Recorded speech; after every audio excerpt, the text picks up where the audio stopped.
Thank you very much for coming to the May Forum of the Yomiuri International Conference on 80th anniversary of the UN, strengthening multilateralism and Japan's role. After World War II, it's been 80 years since the UN was formed. It's been 80 years. It's a milestone year. In the United States, Trump is implementing a Trump first policy, and the existing international order is shaken. So the yearly theme is new orders and how to bring back international cooperation. And this is for the international peace and prosperity. What should the international community do? We will have talks from the three experts. Let me introduce today's panelists. First, seated closest to me, Ambassador Kenichiro Sasae, President of the Japan Institute of International Affairs and a veteran diplomat who previously served as Japan's ambassador to the United States, a true authority in Japanese diplomacy.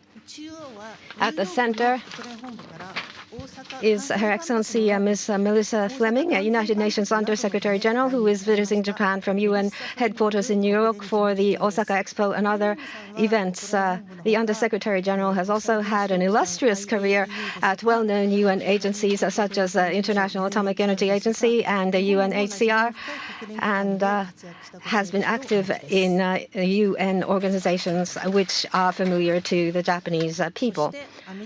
And finally, U.S. Politics and international politics is the expertise of Professor Seiko Mimaki. I am moderator. I am a moderator for today's program. My name is Saki Ochi of the Yomiuri Shimbun, and I'll be moderating today's session. Thank you very much for joining us. As for today's program, we'll first hear from Under-Secretary General Fleming on the very direct theme of why the UN is needed. Following her remarks, our panelists will engage in a discussion covering a range of pressing topics: how to address the current dysfunction of the UN, how to rebuild a crumbling international order, and multilateral cooperation, the indispensable frontline work that only the UN can provide, and the state of the rule of law as grounded in human rights, humanitarianism, and international norms. So as much as time allows, we'd like to have an exchange of views. Melissa-san. Thank you so much, and it's good to see you again. We first met when I was the spokesperson for the JIIA, and she was a reporter covering the very important issues of those days. Dear friends, it's so good to be here, and thank you so much for the invitation. It was said that the United Nations was not created to bring us to heaven, but to save us from hell. That quote, which has now become famous, first appeared in the speech by the second UN Secretary General, Dag Hammarskjöld, and that was in 1954. Put simply, that was a speech pleading for the international community to keep striving for peace. Messy, difficult, complicated peace. He further said, learning to live together without war would be a painful and constant challenge for the rest of our lives. Yet we know what the choice is, he said. Either we manage it or we face disaster.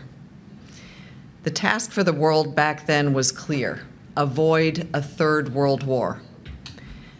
Less than 10 years earlier, still reeling from the horrors of the second, 2 nuclear attacks on this country, and the Holocaust, leaders came together to build a better future and to save succeeding generations from the scourge of war, as the UN Charter pledges. 8 decades on, it is worth reminding ourselves, we can draw a direct line between the creation of the United Nations and the prevention of a third world war.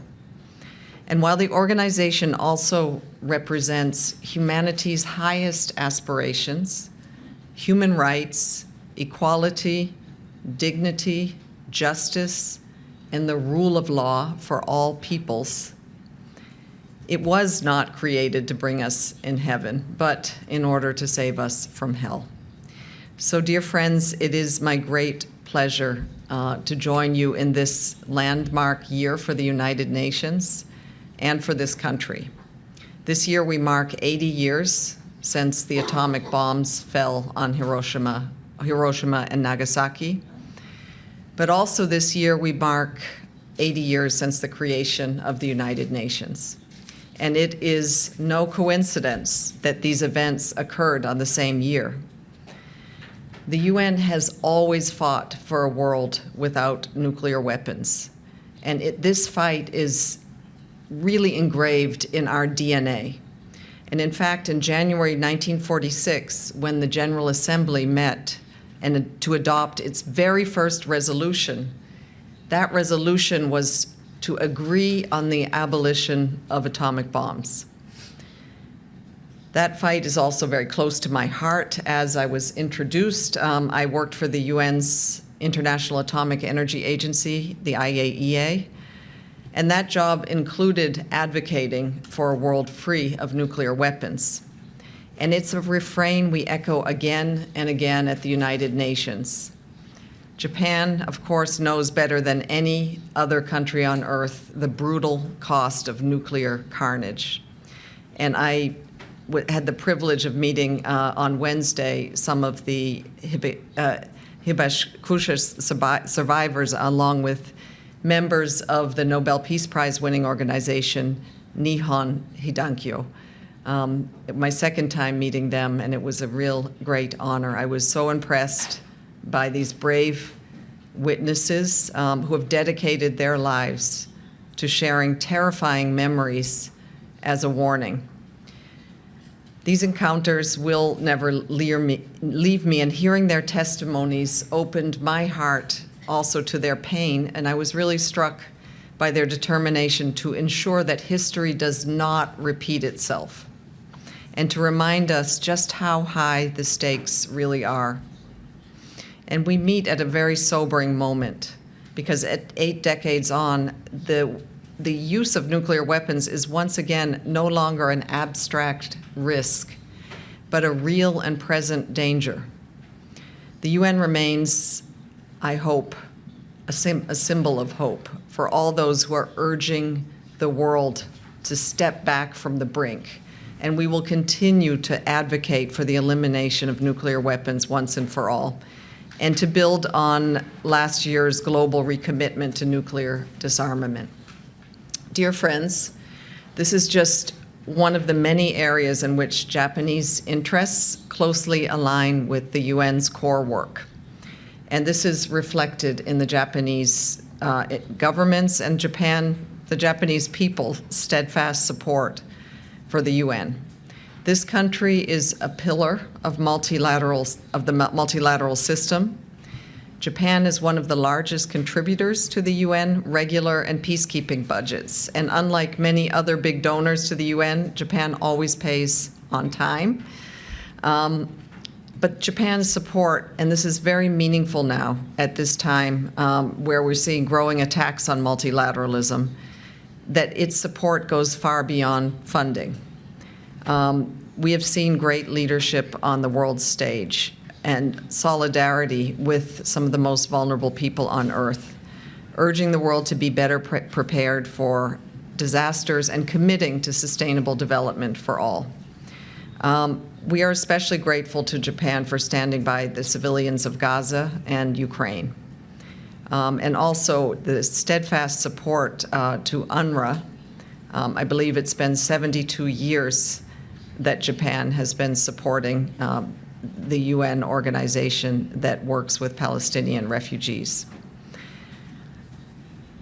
The UN, I think we're also proud that we stood by Japan at its moment of greatest need, distributing food and medicine and blankets and relief supplies in the immediate post-war period, arranging reconstruction loans via the World Bank for power plants, for dams, for highways, for industry, and also standing in solidarity when disaster struck these shores on March 11th, 2011.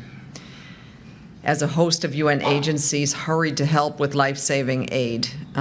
Together, we have drawn lessons from the Great East Japan earthquake and tsunami and its aftermath. In 2015, Japan convened the UN World Conference on Disaster Risk Reduction and adopted the Sendai framework that now forms the backbone of our global disaster prevention strategy. And on that same year, the UN brought the world together to agree on a roadmap to a better future. And that roadmap we call the Sustainable Development Goals.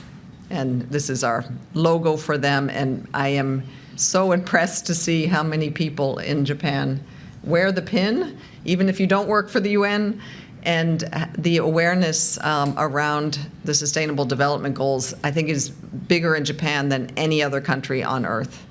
When we talk, though, about sustainable development, we mean that no one on our wealthy planet should go hungry.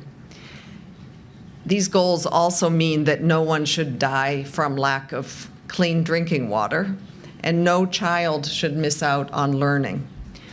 Japan has been a great supporter of the UN's plans to help the world make good on these promises and represent the aspirations of a vast majority of people on Earth, and that is that a better world is possible.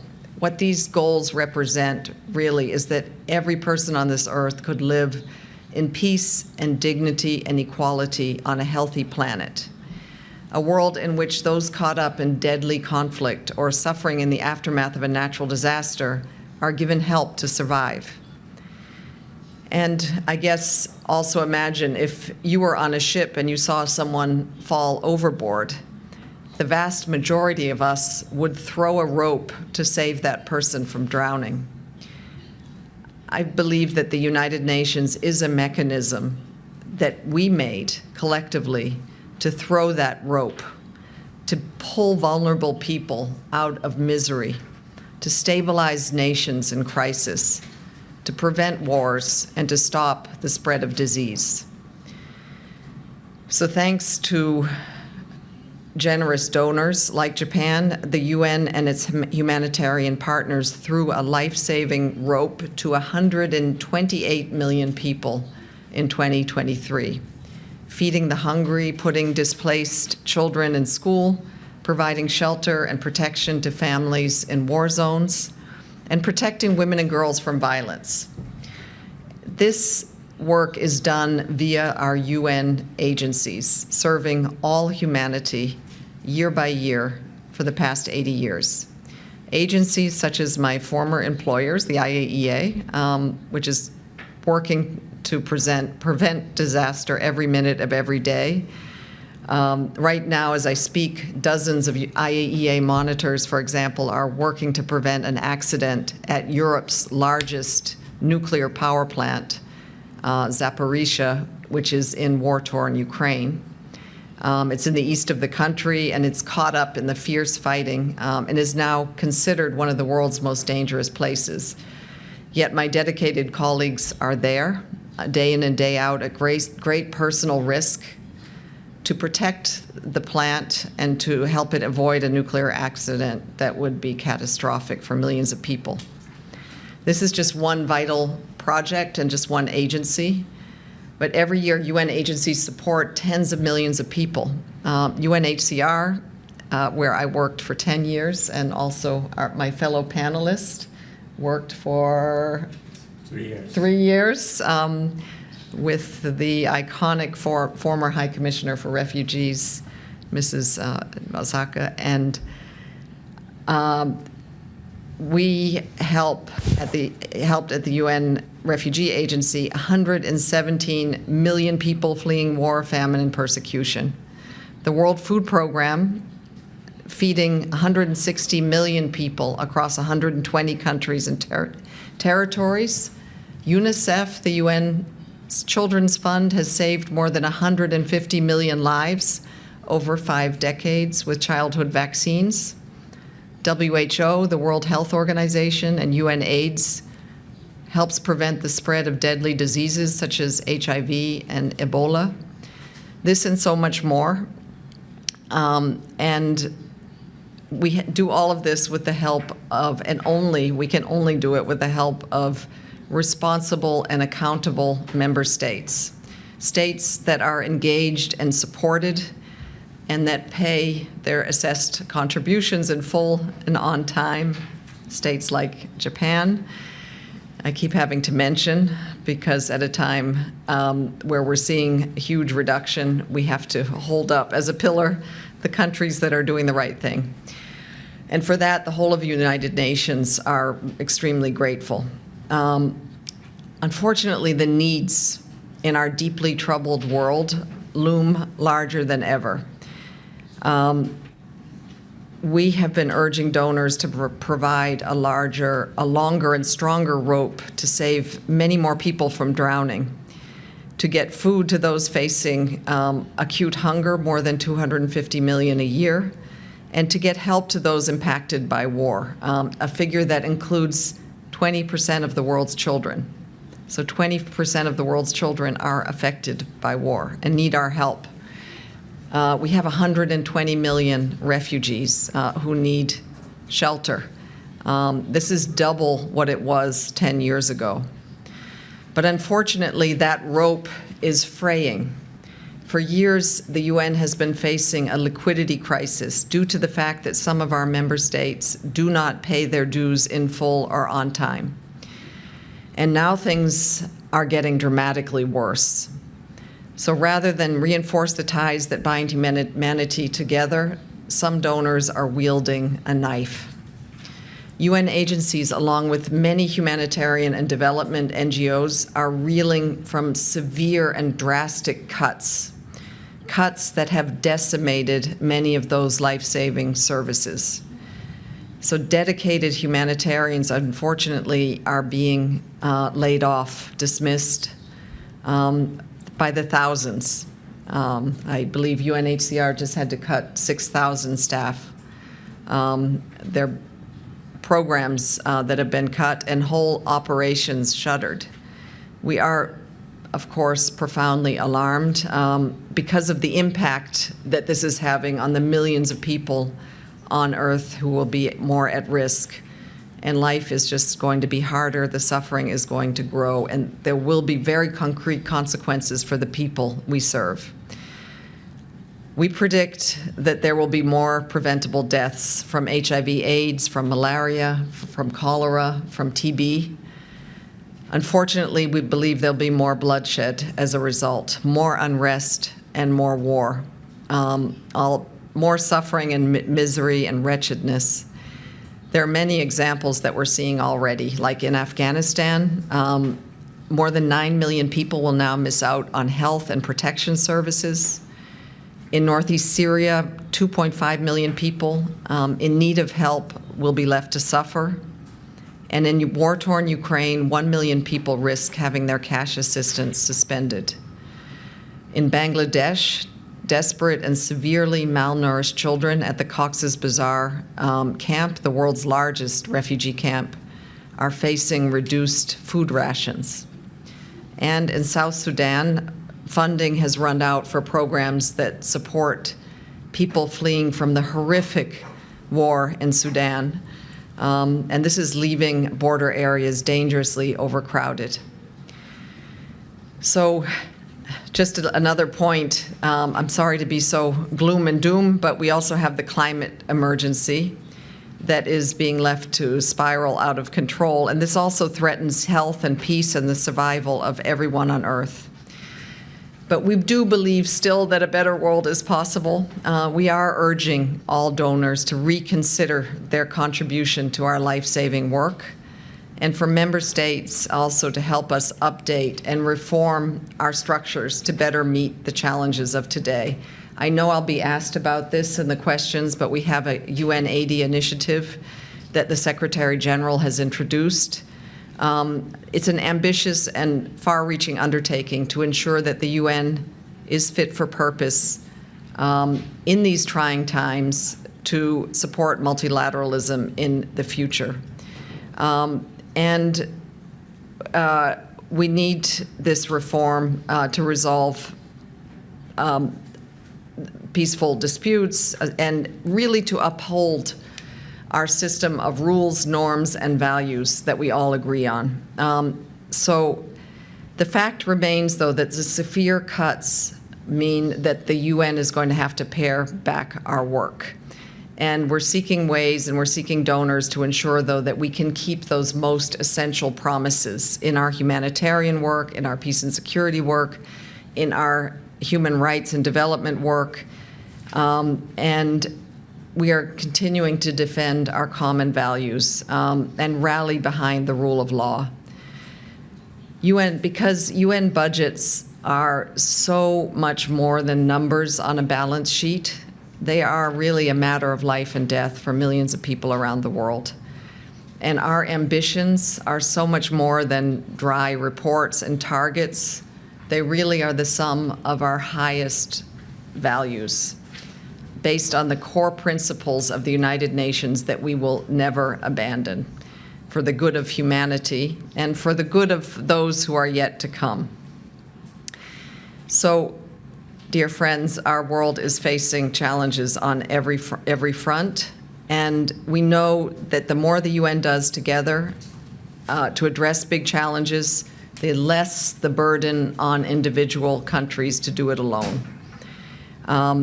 We just saw, and some good news, that on display in Geneva earlier this month when WHO, the World Health Organization, brought the world together to agree on this historic pandemic treaty, which will help ensure a stronger, more equitable response to the inevitable future pandemic. And I'm greatly heartened also to see Japan's commitment in that same spirit of international solidarity. I saw it at the expo that is in Osaka. I hope that many of you will have a chance to visit. It is, even though the nations there are displaying their national pride in their own national pavilions, it is a symbol of a world that is made up of individual nations. But at the center of the expo, you will see the UN Pavilion, which is a symbol of nations coming together to solve our problems, to work for stability, prosperity, and peace. Because we do believe that the United Nations is the best hope to achieve that, but we can only do it if we work together. And we have, last September, the world came together, the 193 countries of the United Nations, to agree on a pact for the future, on a global digital compact, and also on a declarations for future generations to form a blueprint for a better world. It does include, and I know we're going to be asked about this, in this Pact for the Future, an updated Security Council. It is an issue that remains a priority for the Secretary General. I know for Japan, too, that was just, finished its term as an elected member of the Security Council. And next year we will celebrate 70 years since Japan joined the United Nations as its 80th member state. And it sat on the Security Council 12 times, more than any other member. We've also been heartened by a push for a greater role for Japanese staff. So I know that there are lots of ambitions to have more Japanese at the UN, and we hope that they will no longer be underrepresented in the future. So, dear friends, I want to close with a brief story. I opened with a speech by the then Secretary General pleading for the international community to keep striving for peace. 3 weeks after that speech was delivered, on June 8th, 1954, the people of Japan did something extraordinary. Though it was not yet a member state, Japan made a gift to the United Nations. The Japanese peace bell, which still stands at the Japanese Garden outside the United Nations headquarters in New York. It's a Bonshu bell sheltered by a Shinto-style shrine made from a Japanese cypress. And on the side of the bell are 8 characters in Japanese. And those characters read, "Long live absolute world peace." So whenever I see it on my way to work, it gives me pause. And every September, on the International Day of Peace, I moderate a ceremony there. It's around the opening of the General Assembly, and the UN Secretary General comes out and expresses his desire for peace, and he rings that peace bell. When you go and visit our pavilion at the UN Expo, you will see a miniature replica of the bell, which is rung twice every day during the event. And it is my great hope that all who hear it are filled with a determination for peace. So I look forward to listening to my fellow panelists, but I would like to leave you with a concrete request as such influential members of Japanese society and also members of the press. We need you to make the case for multilateralism, also in continued financial and political support for the UN and also the values that it stands for. So thank you for spreading the word in your networks and also for ringing the bell for peace. Thank you.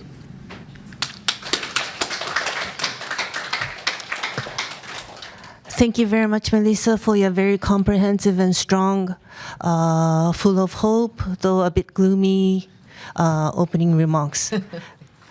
それではこれから So from here on, we'd like to start a discussion amongst the panelists. It's the 80th year since establishment of the UN, and dysfunctions have been talked about. Security Council reform is making no headway. That is considered to be a major issue. So the Undersecretary General spoke about the future, and Ambassador Sasae for Japan. The United Nations is one of the pillars of Japan's diplomacy. It has been that way for very long. With regard to security reform, what will happen going forward, please? Thank you very much. Initially, regarding the Undersecretary General's talk, the world is facing a very difficult situation, and the United Nations is aiming to create a better world and working for peace. This basic stance was clearly outlined in her presentation. And not only the government, but a majority of the Japanese citizens feel that the UN's ideal of making the world better, or legal framework for the UN, and the strength of that is something that the citizens place continued trust in. So in that regard, for the United States to become stronger is something that we all hope for. The 70th anniversary was mentioned earlier. On the occasion of the 50th anniversary, it was the latter half of the 1990s, and Sadako Ogata, UNHCR at the time. Along with her, we came to Japan for the commemorative event in Tokyo, and Ms. Ogata gave a speech, and the theme was that there was a brighter side and a shadow side to the UN. The brighter side is where the UN is trying to rescue the world among difficulties, among the global entities. It's most universal, the United Nations, and also the legal framework, the legal order based on this. It's the most authoritative entity.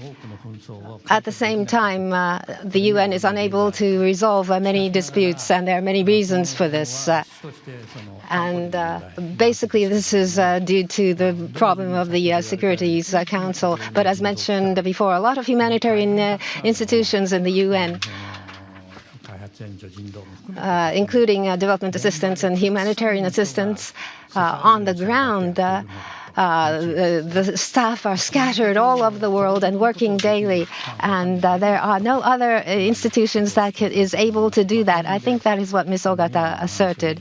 So in that sense, I listened to the Undersecretary's presentation and was very impressed on the Security Council. At the time, Ms. Ogata went to the Securities Council and she talked about humanitarian assistance and a lot of efforts to save people, and that is it's natural that people engage in this. But a political solution is needed to get at the root of the problem. And why don't the major countries and the UN move to try to address the root cause? That is an appeal Ms. Ogata made, and I believe it's the same situation prevails today as to why the UN Security Council does not function. That is because of the clash of interests of big nations, and especially United States, Russia, and China. These three countries are such that the relationship is strained, and when there are confrontations, there's no agreement. On the other hand, there are cases where agreement can be reached. In the span of 10 years or 20 years, with regard to DPRK, they're developing, engaging in nuclear development, and that is no good. The United States, China, and Russia supported all of this, but presently, especially United States-Russia relationship is very bad, and there's no way that agreement can be reached. And the same applies to aggression of Russia into Ukraine. And the largest issue is that these major countries, among the permanent members of the UNSC, there is no favorable relationship. Ukraine is a party in question. In the case of UN, the parties involved, it is hoped that they do not vote, but naturally this is ignored. At the General Assembly, if a veto happens, that needs to be explained. There is a resolution to that effect. But here again, it's not obligatory, it's not mandatory, so it's weak. But commensurate efforts have been made, but the largest issue is that countries that have a lot of power, the United States up until now, somehow was such that the United States, without being involved with the UN, when U.S. interests are involved, they did not place much emphasis on UN. There were such cases. So I'm not saying that the U.S. was a good angel the whole time, but America today is very tough to deal with. And as mentioned before, the UN's basic concepts and thinking, an ideal of multilateralism is being denied by the United States. And through bilateral negotiations, the U.S. is trying to solve problems. We have such a leader in the United States, so UN is facing tough times. One thing I'd like to point out is that amidst such circumstances, the UN initiatives, through that, with regard to UNSC reform, there is a team that has been launched, and they are supposed to get to work. Can they resolve the veto issue? It's not an easy problem to resolve. But somehow, if the majority of the UN regarding where the large countries' responsibilities lie, if they can speak explicitly and with a loud voice about this, in some form or another, large companies will not be able to interpret resolutions to their own convenience. And Russia says it was self-defense for aggression into Ukraine. And looking at Gaza, people feel that if it were self-defense, the country has gone to excesses. So with regard to these issues, by the UN frankly engaging in discussions, they can perhaps move public opinion, and I think that would be important. Thank you. Now, Professor Mimaki, Ms. Fleming didn't name names, but she said that Japan is doing well in paying its dues. She did not name which country are not really doing so. But I believe it would be the United States, especially the Trump administration. What does he think is, what would he tried to do with the United Nations, the multilateralism and the UN, the policies? That was the very astute question that you have asked. And first of all, that was a wonderful keynote speech. I was most impressed, Ms. Fleming, especially on the United Nations. You said that the United Nations was created not to bring us to heaven, but to save us from hell. This is highly realistic perspective. And that is a good assessment of the United Nations. And to once again confirm on this is very important. And Ambassador Sasae has said, borrowing the words of Madame Ogata, that there are the bright side and also the shadow of United Nations. We often tend to look at just the shadows. And in the difficult times that United Nations are finding difficulty in trying to save lives on the ground, on the difficult circumstances. But we also need to focus on the brighter side that UN is continuing its efforts, its activities, even with the very hard circumstances. We should not forget that. Another important point is for Hiroshima and Nagasaki atomic bomb victims, for Hibakusha, and also Gaza, Ukraine, the perspective of citizens and refugees. We need to bring ourselves closer to the citizens on the ground. That Ms. Fleming has once again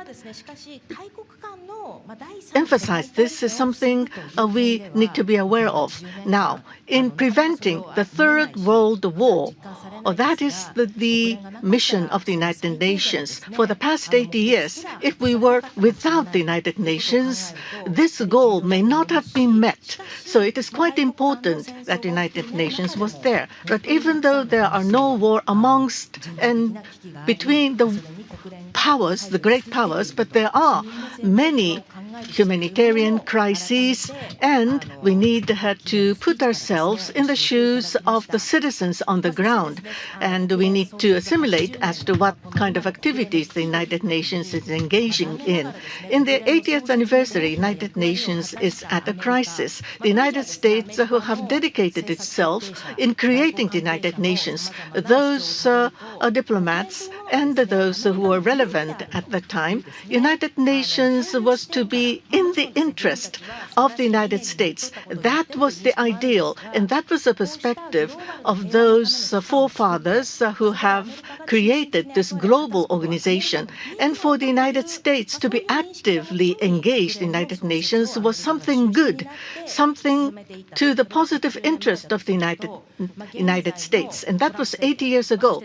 But today, with the Trump administration, of course, Mr. Trump has been elected through election, so for global peace and to contribute to the United Nations, I'm sure many people, I hope, will still believe that we should contribute to the United Nations, but that may not be true today, perhaps.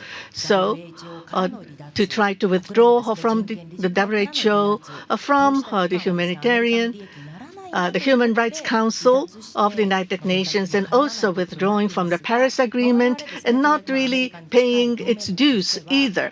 So as an ally for the United States, for the multilateralism, going counter to multilateral, activities, is it to the good of the United States? Is it to the positive interest of the United States? I would like to question this. At Harvard University, Professor Joseph Nye, who has been involved in international relations, has passed away. And his important key word was soft power of the United States, to contribute to the United Nations, to have an active role in global peace. That used to be the source of soft power of the United States. Not only Professor Nye, but many Americans have had that perception and awareness. So we should not lose our trust and confidence of the United States because multilateralism is in the national interest of the United States. We need to persistently call upon the United States on this. Ask you a follow-up question on the Secretary General's UN 80 initiative. It does look a very comprehensive reform that he is trying to undertake. But looking at the informal meeting on May 12th, was it? Opinions vary from different groups. So where do you think this would lead to? Well, thank you. Thank you so much for that question. It is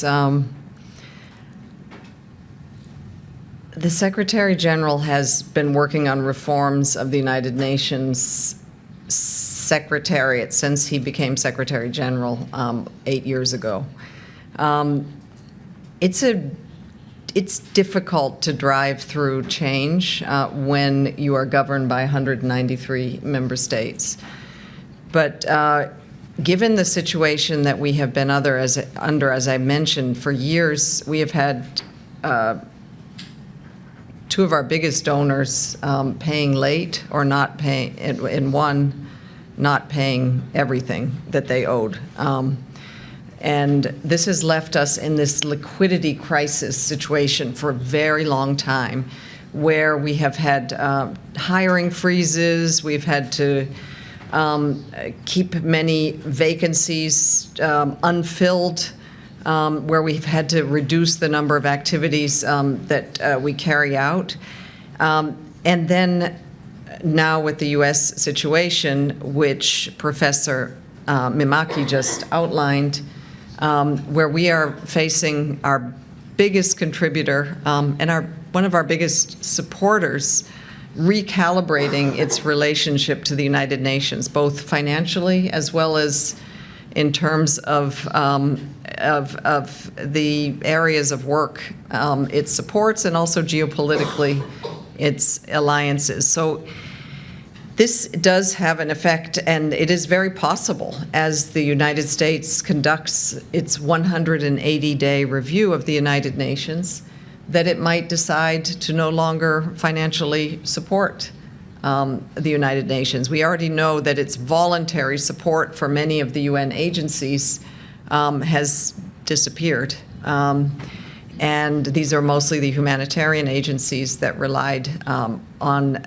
and maybe what they're saying is, for years we probably relied too much on the United States, and it was disproportionate. For example, UNHCR, where we both served, over 40% of its funding came from the United States.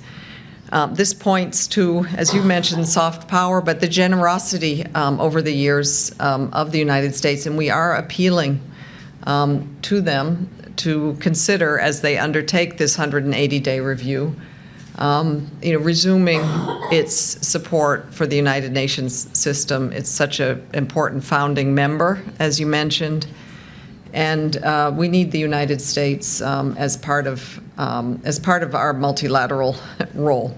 So, to come to your question, because of all of this, and it's not directly and only linked to the UN, there are other member states who are reducing their funding. There are other member states who have also been calling for a more effective and efficient United Nations. And the Secretary General sees this as an opportunity, actually, to look at the UN and how it is structured, and how we could make it more efficient. So there are 3 work streams. First is just looking at inside the Secretariat and how we could maybe reduce duplications, consolidate back offices, move certain offices to lower cost duty stations away from New York and Geneva. The second is to look at the mandates that have been given to the Secretariat by member states over the course of its history. There was a count done, and there are more than 3,000 mandates that have been assigned to the Secretariat, and attached to those mandates sometimes our staff, often a cumbersome role, need to provide reports back to the member states. So it's time to review that, to see if those mandates are still even necessary, if even the member states are reading the reports. So that's being reviewed. And that's both of those 2 work streams are being reviewed urgently, but then there's a 3rd work stream that you mentioned, and that is to review the structures of the UN, the different agencies and how they work together, whether any of them could be merged, and a bigger picture look at, okay, we have this world, we know these problems, this is our what we currently face today. Is the UN structured properly to face this? Member states are going to have to make those decisions, but we will be providing the review, the analysis, and the presentation then so that member states can decide. So it is really an ambitious effort. There will be downsizing happening, and there will be consolidation happening, but we hope that what will come out of this will be a stronger UN system, and that member states maybe will feel even more invigorated to support our work. Thank you. Yes. Well, thank you very much. May I comment to what you say? I think it's great for us to see United Nations itself is trying to manage it. As you said initially, Hamashou said that we need to manage, right? Yes. Manage means that manage the relationship around the world, Yes. so that we don't get into World War III. But at the same time, United Nations itself need to be more efficient when you are not getting sufficient funding, especially from the United States, obviously. You have to downsize, possibly, Yes. in terms of number of people working and so forth. That also applies to the company. I mean, private company also have to do it. But it doesn't mean that you would abandon the missions. Right? And so in doing that, I'm impressed with the fact that your Secretary General had been trying to have a conversation with Mr. Trump. That's my understanding. Was Secretary General having a good conversation with the Democratic President, Biden, for example? I don't know. But my point is that if there is a common goal between United Nations and Trump policy, Trump wants to avoid World War III. His position is that he's not going to get involved with unnecessary war and try to finish the war, whether that is successful or not, but avoid the World War III. But I think, in a way, he could be listening to what the Secretary General could say, and if the goal they could share, the remaining question is how you would do it. I think there is a good room for Secretary General to convince Trump, this is what I want, this is what I need from you, and our goal is common. It's not an easy task, but I think it's worthwhile, because I think these days people are not really listening to each other. No. And I have some, preconceived conceptions about the others. So I think it's good to see the Secretary General have a good conversation and meeting with President Trump. That's what I wanted to say. 続きまして Now, about the international order. For international order, multilateral cooperation is what I would like to ask. Not only the United Nations, the multilateral cooperation and collaboration. And furthermore, for free trade regime, there are many vacillations, and all the systems are shaken. United States were at the helm of leading the way. And Professor Mikata, do you think that United States will continue to be the top leading role in this? Now, already many democracy-related research institutes have been sounding alarms ever since the birth of the Trump administration. Those healthy democracy, perhaps United States is no longer a healthy and sound democracy because of the more recent government's intervention into universities, especially for the Ivy League universities. The pressure is rising, and what the administration is asking for, if the university doesn't accept it, the subsidies will have to be cut down. Of course, international students are necessary for university fiscal situation, but to have the American students to learn side by side with the foreign students, especially for elite education, is something very important and critical.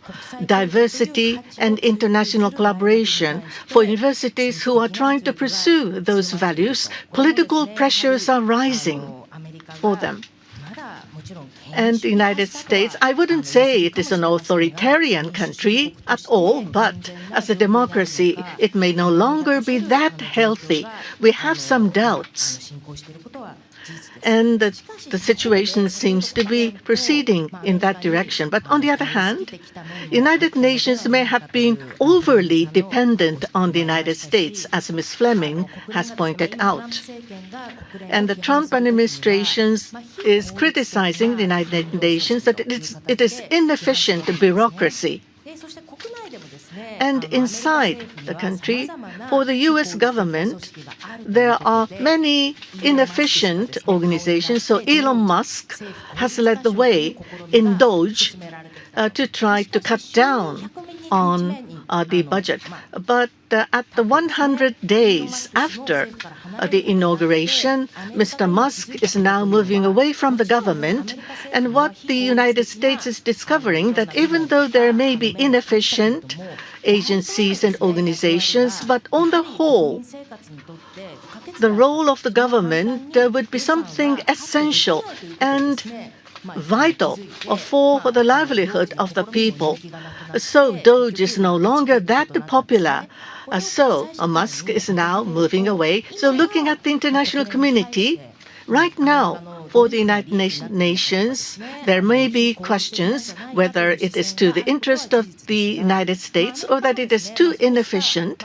But even with such criticisms, the very important role played by the United Nations, it may be inefficient in some ways, but the United States may realize that it plays a very important role in saving lives of the humankind.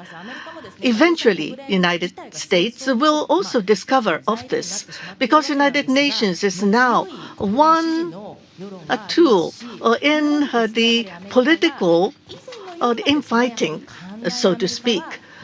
But the United States may once again come back to a more conscientious position, not to the extent of the past, but without the United Nations, the United States may discover that the United States will also need United Nations to continue to work. So, for the time being, how should we endeavor to try to support the United Nations? Ambassador Sasae, what is the international world order which is good for Japan? And to build that, what actions can Japan take to bring this about?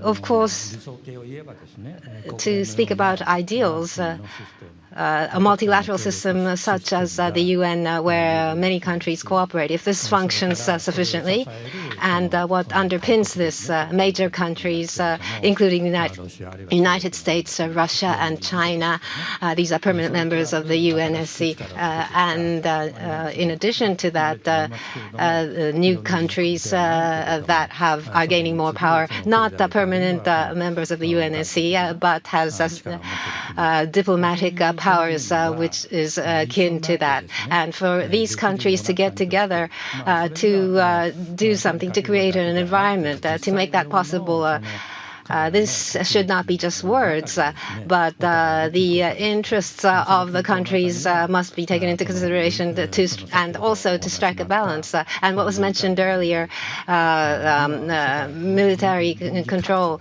arms control. Unfortunately, we're moving toward military and arms expansion. In due course, the United States, if we think in terms of 10 years, and I think this would apply to China as well, if military expansion continues for 10 years, and when we look at what impact that brings about, it may enhance the tense relationships, but with this might stabilize through a balancing of power. It may result in a waste of resources. And so in that sense, I believe we're in a period where we have to manage the transition. We're in that kind of times. And as Professor Mimaki mentioned, I believe that the Trump policy, for example, with regard to tariffs, they are recalibrating at the moment.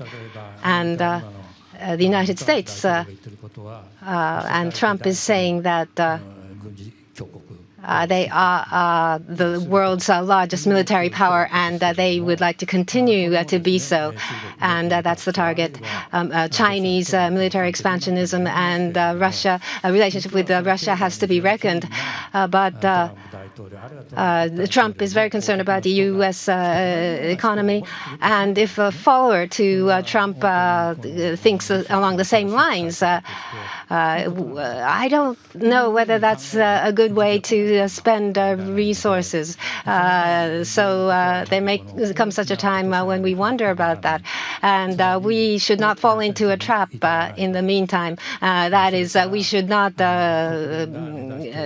see a major war break out, or what the UN aims, the core principles, rule of law, international law, and also basic things.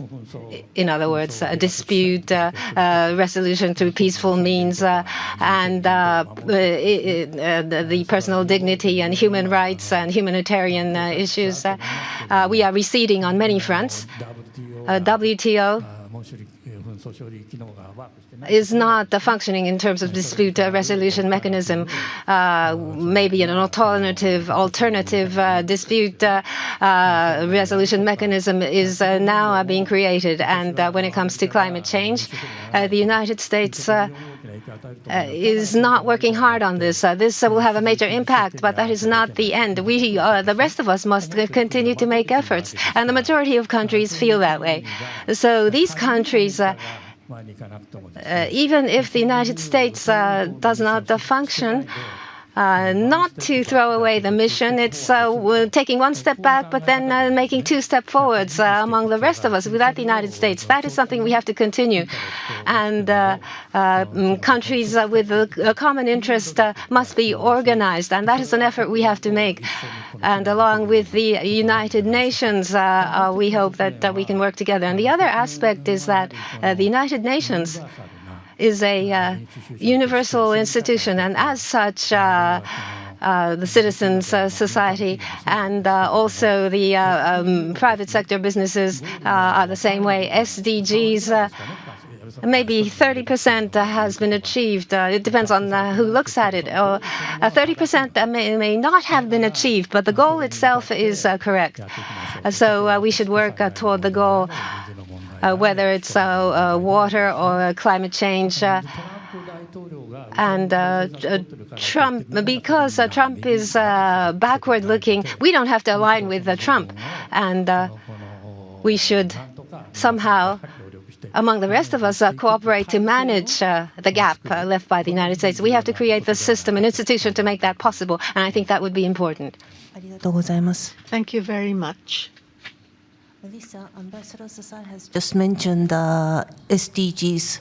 Would you speak on behalf of the UN where the situation stands? And he's also mentioned the importance of universal values such as human rights and humanitarian values, rule of law. It still stands, does it not? The universal values.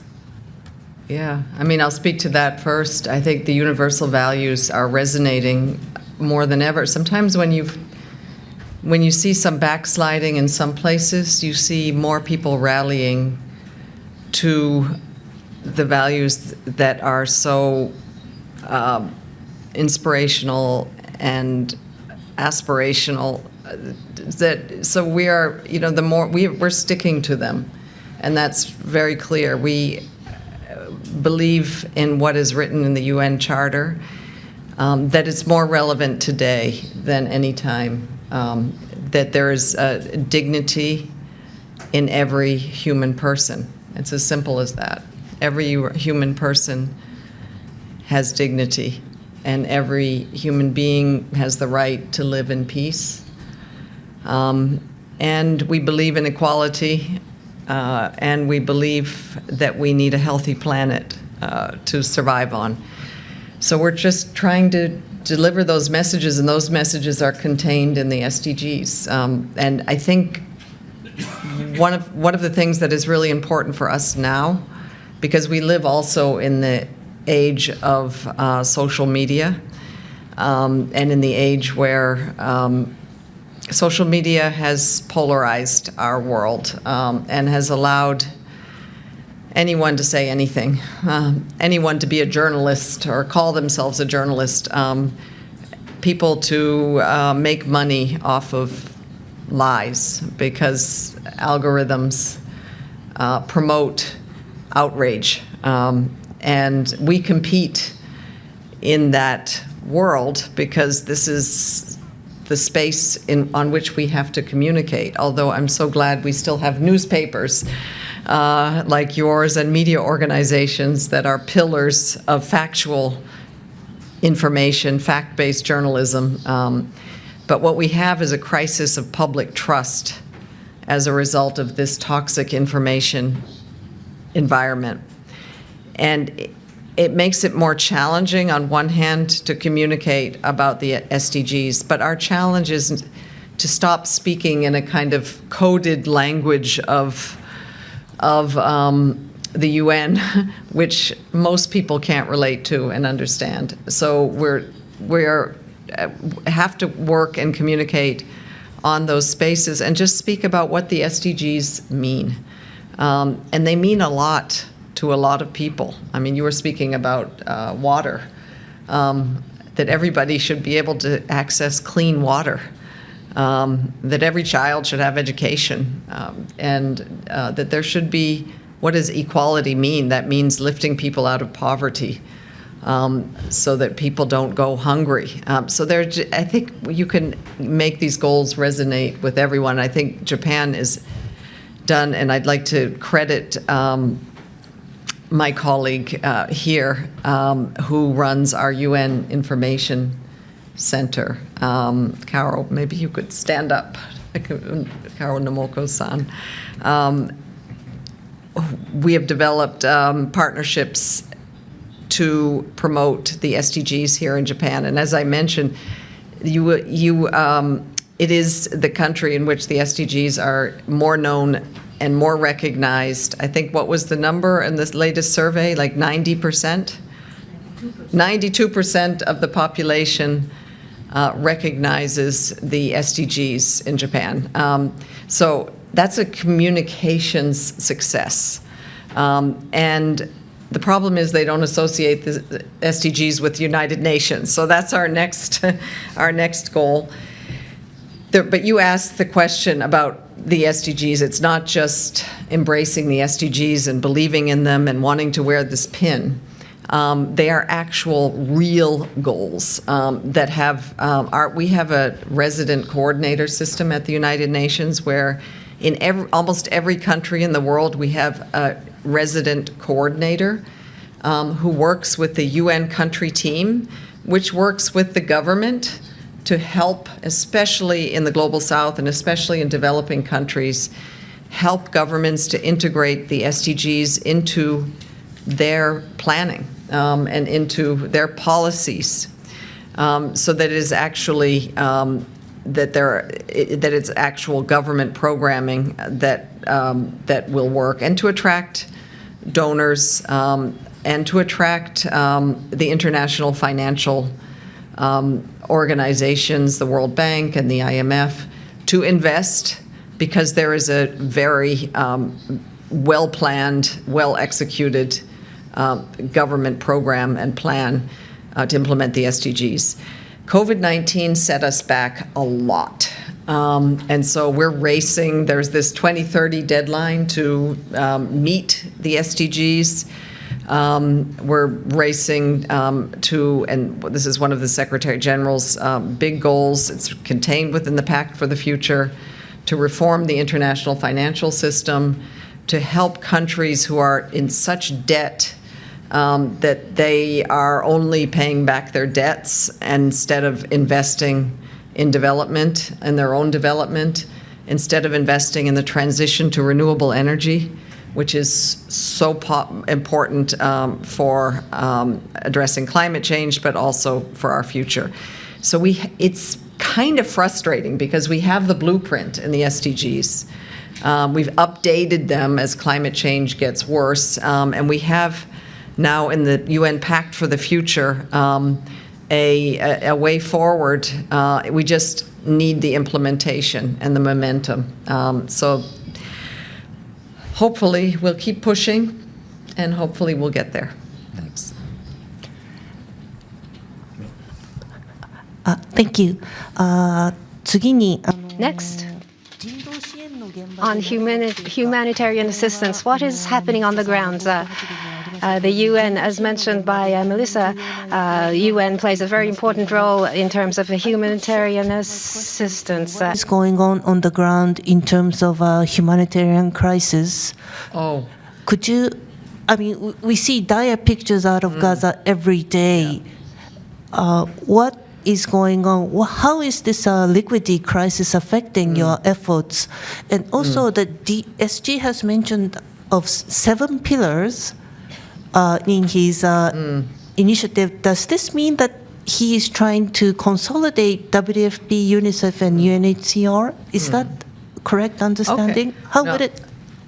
First of all, the humanitarian crises, are extreme and they're real. I think one of the most searing, is Gaza right now. We see people in acute desperation, hungry, malnourished, ill, unable to get treatment, medications. It is, I can't say it's the most dire humanitarian crisis because we also have the Sudan war. The Sudan war, because of the scale, it is the largest humanitarian crisis in the world. In both of these theaters, what's the most frustrating is not that we don't have enough aid to help people survive. We just don't have the access. So Israel has been blockading Gaza for almost 3 months. Now they're letting in a trickle of aid, but it's not enough. And it's extremely frustrating for humanitarians when we could help and we're being impeded from helping. And so you'll see, I'm sure you've seen on your media, our many, many appeals, our warnings. As a communicator, international journalists are not allowed to enter Gaza. And so we are providing footage and photos, interview partners from our teams on the ground. But it's also extremely dangerous for humanitarians to work there. We have lost 300 staff members in Gaza. And in Sudan, it's also extremely dangerous. There are some parts around Darfur where we're not able to operate. And many of the organizations, though, although if we could reach them, we could deliver aid. We are suffering this funding crisis, and so the World Food Program, for example, I mean, people need to have food first and foremost. They're having to scale back, so it's a problem. Access has been a problem for years, and it's something. And humanitarians, at your time in UNHCR, humanitarians were seen as a protected, as were journalists in war zones. If you had a UN car or a UN vest, you were, or a press vest, you were pretty immune to being attacked. With a lot of the non-state actor issue here, we are, and many other, somehow the UN is also a target.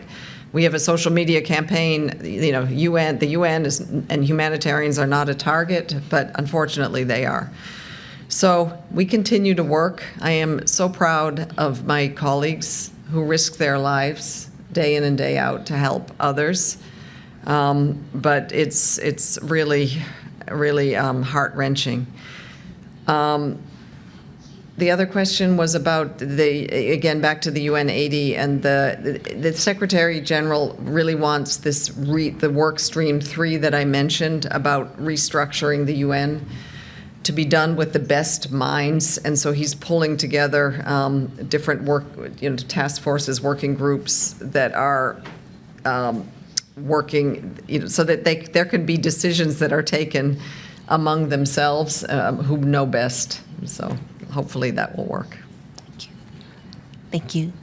Mimaki 先生、先ほど Professor Mimaki, you mentioned about soft power and Professor Joseph Nye. Now, it is not just that the United States is late in paying the contribution to the United Nations, but for United States itself, U.S. aid has been cut down, and also for universities, pressures are being applied, and soft power seems to be eroded. Do you think that the United States feel that this is right for them? As a leader of the world's democracy, that soft power is declining would have a negative impact on Japan as well. So for the soft power decline, do you think that it would be protracted? In addition to the question that you have asked, what Ms. Fleming explained to us about the humanitarian situation in Gaza, even though the goods are there, but because access is denied, those aid objects are not being delivered, and the UN staffs are being attacked, and there are many victims. And our ally, the United States, for the humanitarian assistance to Gaza, it is not that the United States is no longer involved, but unfortunately, it is now on the side of those who are trying to block those assistance to be delivered. Ambassador Sasae mentioned earlier that even though the United States may have turned its back on SDGs and humanitarian aid, we should even redouble our efforts and believe that the United States will eventually come back with us and try hard for the time being, and especially for Gaza. Right now, we are exactly in that situation, and day by day, the famine, hunger, is continuing for 3 long months. And every day, there are people dying of hunger. So the situation is so pressed. On the other hand, if we are to have long-term perspective, then that is very important. It's something I have been thinking in this panel. Up until the First World War, that's to say before the two world wars, the United States was taking isolation doctrine. But through the two world wars, the United States have changed its view that without world peace, the United States will not be able to live safely. So the United States is also included in the global network. So the United States have done well to try to establish United Nations, and it's been 80 years since then. But once again, after 80 years, the United States is turning its back.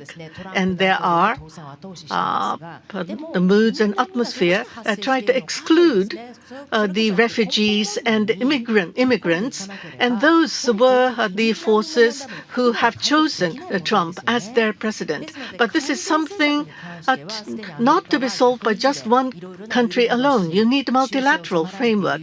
And after 100 days since the inauguration of the government, they are trying to readjust themselves in the many policies that they have come forward. So I very much hope that the Americans will once again be able to open their eyes that the United States is just one member of the global network, and to commit itself to international collaborations will be to the interest of the Americans themselves. That is humanitarian activity, something to the interest of the Americans. And until the Americans will be able to open their eyes, and even though the United States may go against the universal humanitarian the laws, we should continue our efforts to try to save and protect and maintain the humanitarian activities. Ambassador Sasae, what can Japan do in terms of humanitarian assistance, in your view? And Gaza was mentioned. The issue of Gaza is the issue of Israel. It ties with the problem Israel. From the International Court of Justice and other courts have reprimanded, ICC as well, and ICJ are reprimanding Israel. The rule of law and for Japan and for the world, what significance does this have? Thank you very much. I think this is a very good question. The United States, in particular, regardless of what kind of assistance, I believe the ideals and political awareness is important. But as a real matter, money, there has to be funding. And without that, there is no operation. You said that there were goods, but there's no access. That also happens. So we need money and political resolution. Resolution is not easy, but we need to work on both fronts. And where the United States pulled out can, for the other countries, fill the gap. There has to be determination and sacrifice to make that happen. In the democratic world, you can distribute profits, but if you are distributing gaps, then there's the cost involved. In our countries willing to reduce their living standard to rescue people who are in difficulty. Can countries agree to that? For example, the Japanese government with UNHCR and UNRWA under the present circumstances where U.S. has pulled out, would Japan be willing to backfill, to fill that gap? And the Japanese government would be asked such a question. So it's not just a matter of words. It's about the citizens, each and every citizen's position, which will be questioned. And so through fora such as this one, and we have the Undersecretary General who is stressing the significance of this, and we are in a better position in terms of livelihood, but there are people in more difficulty, so we should be willing to pay a certain sacrifice to help them, and that would be to the benefit. And if that brings a lot of support, I think that would be very good. And on the rule of law, this issue is the core issue in today's world. That is what I think.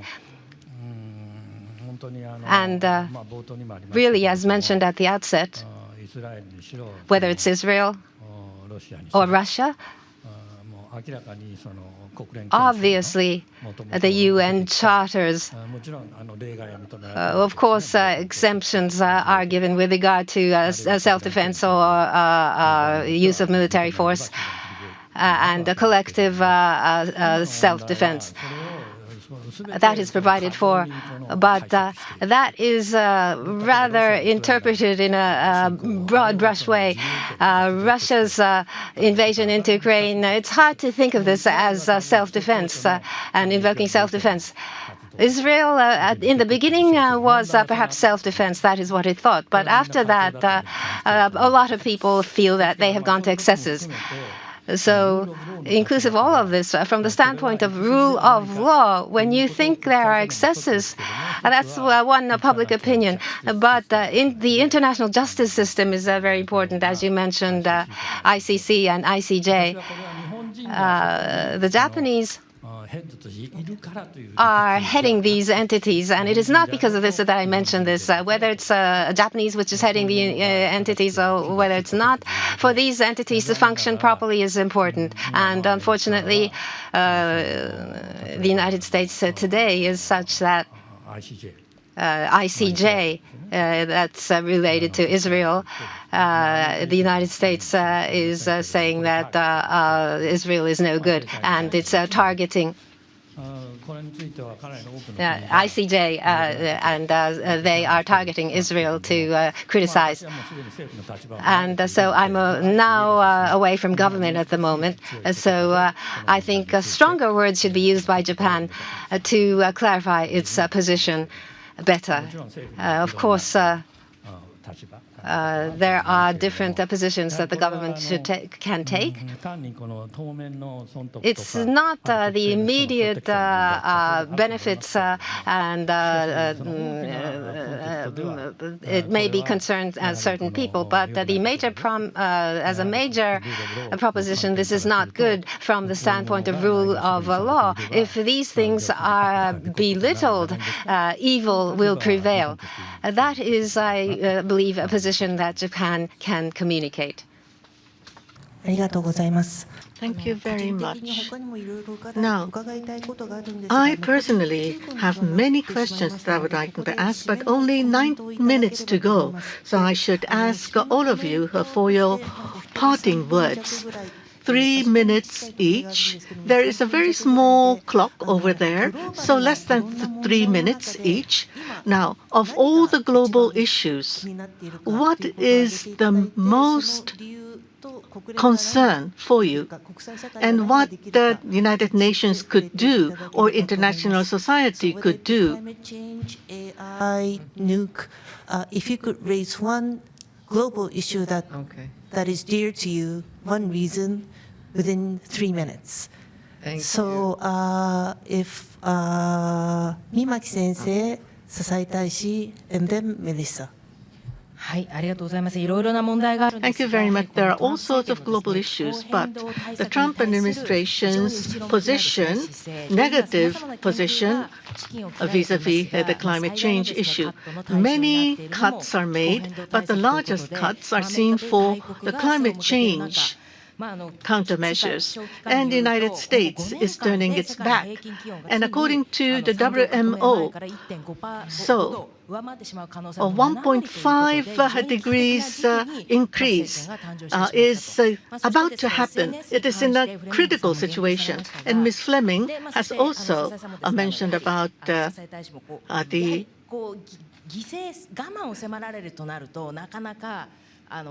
social media. And when it comes to climate change, there seems to be too much influence on the part of those who think that climate change is not really happening. And if there's so much burden on us, people would tend to go for the easiest way out. So they would go for those lies and the disinformation. If we do not want to pay and sacrifice and do nothing, there will be a fatal damage being seen for the whole planet. It is not really a far future. We need to think about the whole mankind. It is something acute, as an acute problem for all of us. So through the social media, there are all sorts of disinformation being flown about. But those of us in the university and those of us in the media should make extra effort to have facts to be conveyed. Thank you for all the learning today. Thank you very much. Let me see. Secretary General Guterres, existential threat to humanity. He talks about that.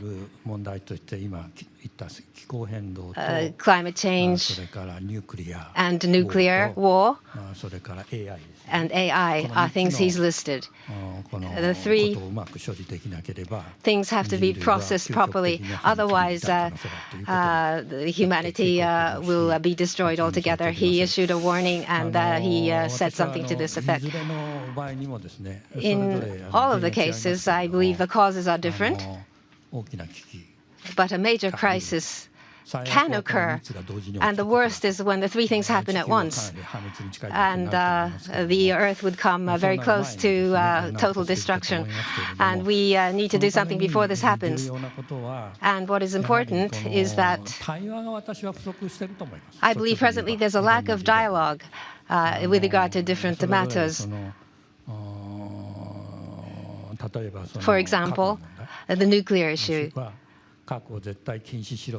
To totally ban nuclear weapons. There are people who say that, and then there are some who say if it can be banned, that would be fine. But realistically speaking, you have to counter nuclear with nuclear. There's nuclear deterrence and power balance, which you have to consider. And those proponents of deterrence would say that there is not enough dialogue with the people who say that need to ban nuclear weapons. And as for climate change, the Paris Agreement has led to various discussions, and the discussions are still continuing. What the United States is saying, is it all backward? Well, frankly speaking, the United States is asking for a fairer burden sharing. For example, China. The United States is saying China can do more. Why is the U.S. shouldering all the burden? Between the U.S. and China, is there enough dialogue to address this? And before that, between the United States and China, there is a very serious issue of competition. So fundamental relationships have to be improved, and for that, efforts need to be made for dialogue. A Trump-style way of saying this would be deals, negotiations. But there's a lack of dialogue, and if countries fall into a bad cycle because of this, that's the worst. Between the United States and Russia, I believe Trump's position on the Ukraine issue is, well, some criticize this, but why is the U.S. so lenient to Russia? Maybe he has his reasons for doing so, Trump.